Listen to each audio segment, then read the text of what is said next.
ভরা বাদর মাহ ভাদর। সত্যি তো, ভরা ভাদ্রে বৃষ্টি থামে কই। আকাশ কালো হয়ে আসে। যদি নদীর সামনে দাঁড়াও, দেখবে ওই পারে ধীরে ধীরে ধোঁয়াশা হয়ে আসছে। সে ধোঁয়া ধীরে ধীরে এগিয়ে আসে তোমার দিকে। যখন প্রথম বৃষ্টির ফোঁটাটি পড়বে তোমার মুখে, তখন মন উড়ে যায় কত দূরে। ফিরে আসে এক পলকে পুরনো মানুষের স্মৃতি, পুরনো দিনের কথা, ফেলে আসা কত না স্মৃতি। সেই সব স্মৃতি নিয়েই বাঙালির জীবন, বাঙালির মরণও সেখানে, বাঙালির প্রাত্যহিক যাপন সেই বৃষ্টিতে। বৃষ্টির ধারায় তৃণ অঙ্কুরে সঞ্চারিত হয় নবজীবন। মাটি ভরে ওঠে নবরসে। আসে বর্ষামঙ্গল। সেই বর্ষামঙ্গলের অঙ্গ হিসাবে লস্ট অ্যান্ড রেয়ার রেসিপিসে পালিত হচ্ছে ইলিশ পক্ষ। সৌজন্যে ডক্টরস চয়েস সর্ষের তেল। ডক্টরস চয়েস আর ইলিশ বর্ষার সেরা জুটি। মনের মতো ঝাঁজ, মনের মতো স্বাদ।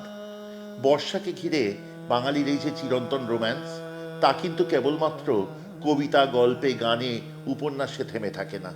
তা নেমে আসে এমনকি বাঙালির পাতে অবধি। বাঙালি পঞ্চ ইন্দ্রিয় দিয়ে তাকে শুষে উপভোগ করে, এবং তার প্রধান উপাদান হয় ইলিশ মাছ। তবে এখানে বলতে হয়, ইলিশ মাছ এমন এক মাছ যার কেবলমাত্র গাদা পেটিতে তার পুরো উপভোগ হয় না। তার জন্য মাথা, লেজা কিছুই যে বাদ রাখা যাবে না। মাথা লেজা ফেলবো কেন?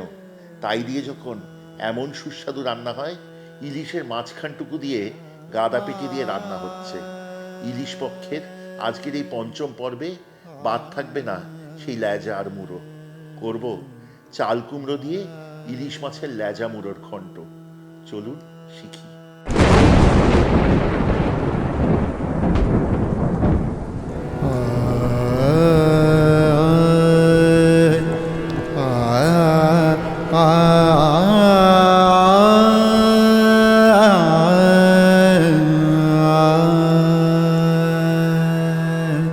এই রান্নার জন্য সেরে নেব দুটি প্রস্তুতি পর্ব। প্রথমত, জলে চাল কুমড়ো কুচি করে কেটে ভাপিয়ে নিন। চাল কুমড়ো ভাপানো হলে আলাদা করে ছেঁকে রাখুন। দ্বিতীয়ত, নুন হলুদ মাখিয়ে মাছের মুড়ো আর লেজা ভালো করে সর্ষের তেলে ভেজে নিন। ভাজবার সময় খুন্তির সাহায্যে ভেঙে নেবেন সেই লেজা আর মুড়ো। তারপর আসুন মূল রান্নায়।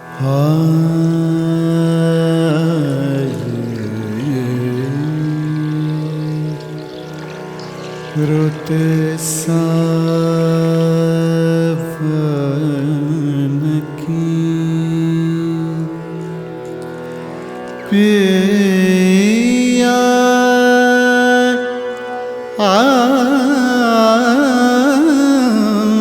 मोरे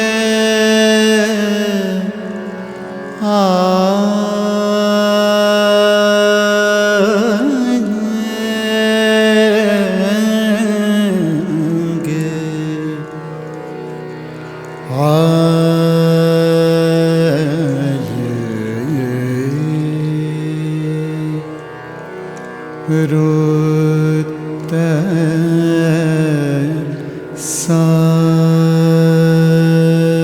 सावन की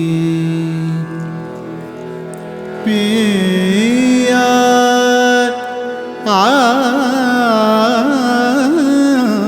मोरे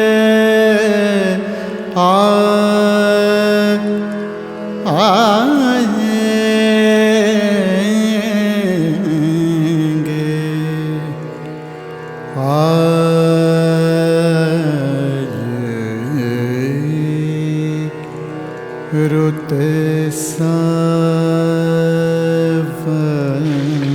की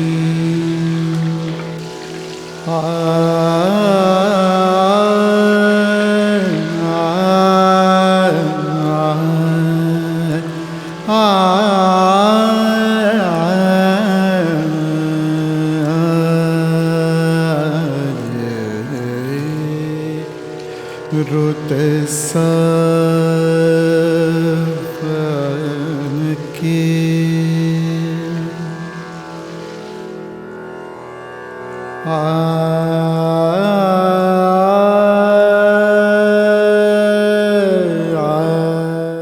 ইলিশ মাছের মুড়ো লেজা ভালো করে ভেজে খুন্তি দিয়ে ভেঙে তুলে রেখেছি। এবার কড়াইতে যে অবশিষ্ট তেল আছে সেখানে ফোড়ন দেব 5 ফোড়ন, শুকনো লঙ্কা আর তেজপাতা। ফোড়নের সুগন্ধ বেরোলে তাতে দিয়ে দেব হলুদ, লঙ্কা এবং জিরে গুঁড়ো, সাথে অল্প জল, যাতে মশলাটা পুড়ে যায়, এবং কষান ততক্ষণ যতক্ষণ না মশলা থেকে তেল ছেড়ে ভালো করে ভাজা হয়। তারপর যোগ করুন চাল কুমড়ো।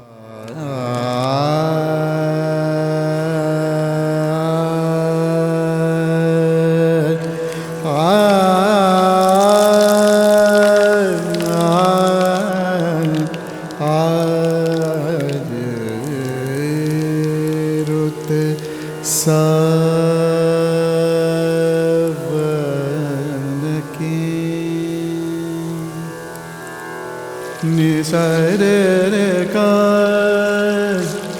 sare pa ma ga sare ga sa ni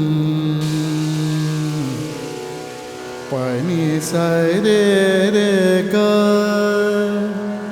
sare ma ga sare pa ma ga minute 5-6 মাথায় দেখবেন চাল কুমড়ো খুব সুন্দর করে কষানো হয়েছে এবং মশলা এবং চাল কুমড়ো থেকে আবারও তেল ছেড়ে এসছে। তখন এতে যোগ করুন ভাজা মাছের লেজা আর মুড়ো, তার সাথে বেশ কয়েকটি কাঁচা লঙ্কা আপনি স্বাদ অনুযায়ী দেবেন, এবং তার সাথে দিন স্বাদ অনুযায়ী নুন। নুন কিন্তু আমি এই পর্যায়ে দিচ্ছি কারণ এই সময় আপনি পরিমাণ দেখে আন্দাজ পাবেন কতটা নুন যোগ করতে হবে। ভালো করে মিশিয়ে নিয়ে কড়াইয়ে রাখুন আরও মিনিট 3-4। बूंदन बूंदन बरसन लागी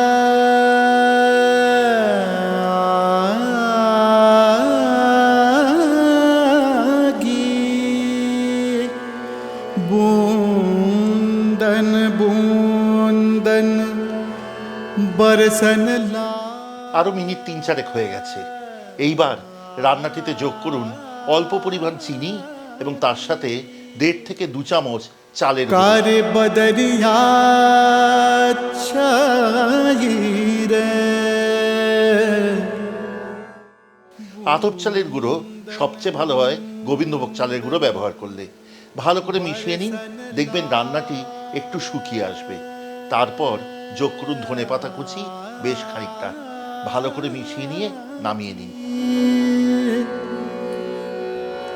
रे मा पानी नी सार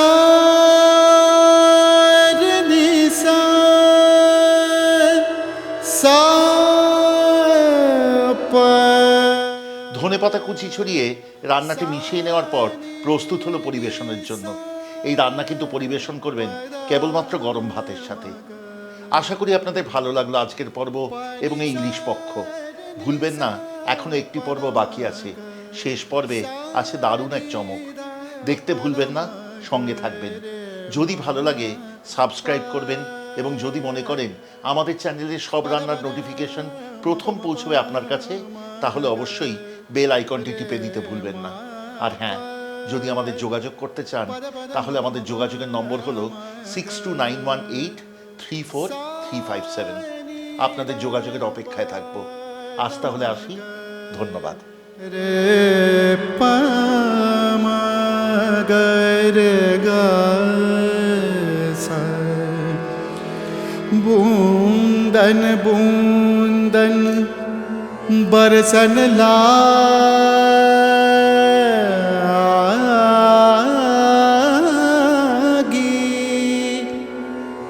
कार बदरिया छाई रे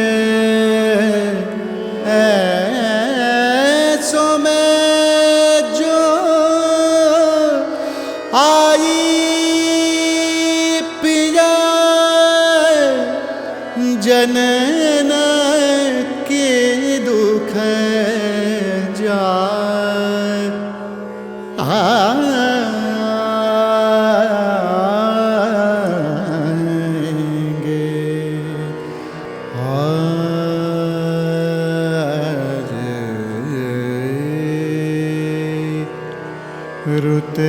सा